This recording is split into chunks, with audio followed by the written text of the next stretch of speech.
Now, with React Memo and should component update, it would be kind of logical to basically add either of the two to any component you're creating. Every functional component could be wrapped with React Memo, and every class-based component could implement should component update. Is that wise? Now, this might sound like a good idea, but it actually isn't.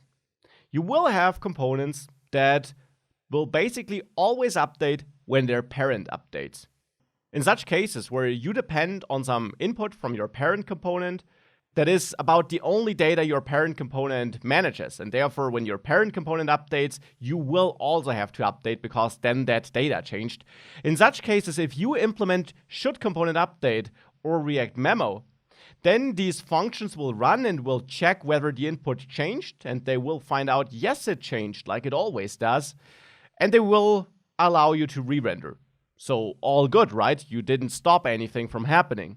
Well, but you executed this unnecessary code. This check here, of course, doesn't come for free. It's not a super performance-heavy check, but still, it is code that executes. And if you wrap all your components with such checks, and let's say 60% of your components actually always need to update when their parent updates, well, if you then wrapped all your components with these extra checks, then you're running unnecessary checks on 60% of your component code base. And that is not really something you want to do. So you should evaluate this carefully.